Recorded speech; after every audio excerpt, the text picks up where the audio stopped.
All right, well, joining us in the studio this morning is Błażej Podgórski, sorry about that, PhD and Vice Dean of the College of Finance and Economics at Kozminski University. Very important school here in Warsaw. Sir, pleasure to see you this morning. Pleasure to be here. Good morning. Good morning. All right, well, I wanted to start with something specific, and then we'll move more to the general things. But okay. I'm still curious. The grain that was coming in from Ukraine, coming into Poland, it was supposed to be transited, but it ended up staying. Now, I just don't understand how that could be Ukraine's fault. Why was that grain staying here and being sold in Poland rather than transiting as it should have? So everything is connecting to the business contract which you have it with the different companies. We must remember that in Ukraine there's a big companies which support with the grain and other agriculture product. There's no small agriculture, like say farmers like in Poland, yes, but there are big companies. Basically, why it stay?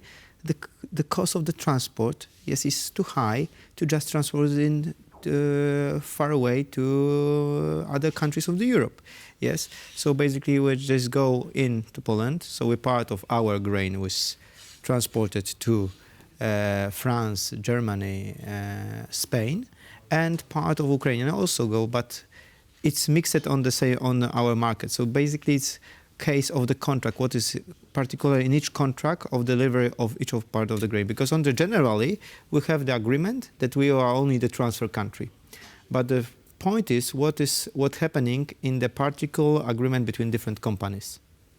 Right. Okay.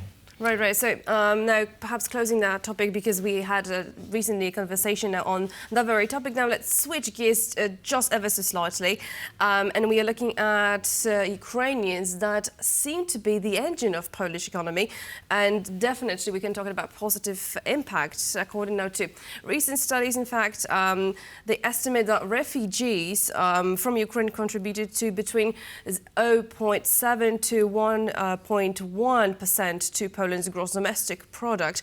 So how do you perceive that situation? Although truly it is a difficult situation for both countries, but how do you think that now Ukrainians have impacted Poland, economically speaking? So what I say, that basically economy is very brutal, yes?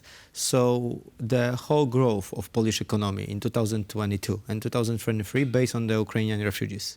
We have to remember that when the war started there, to Poland came 3 million people, yes, and around 17,000 million people just transfer via Poland to other countries to Europe. So it's a lot of people who just stay at least for a second here, at least for a few minutes. They support our demand, yes, and it's happened that, of course, we have all based on it higher inflation, but thanks to them, yes, our gross domestic product have 1 or 2%. It's not -1 or -2.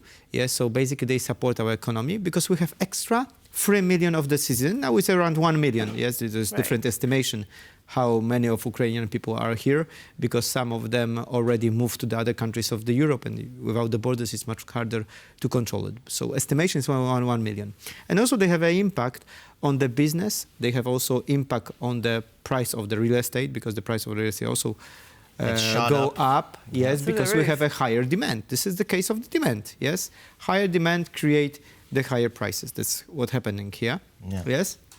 And what we have to also remember that in 2023, in the first quarter, around 13% of the new business entities are Ukrainian. So it's 13 to 15% of the new business in the first quarter of last year. So it's a lot of companies which is starting operating, which is Ukrainian companies. All right, and a final question here. The collaboration between Poland and Ukraine on arms production, how does that work, and who funds all of this?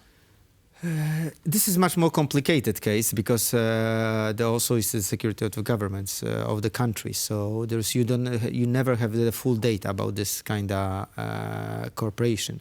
We must know that for this cooperation we will also get money from U.S. government, we get money from European Union. Yes, so it's not cost of our budget. Yes, we get some money for support Ukrainian people.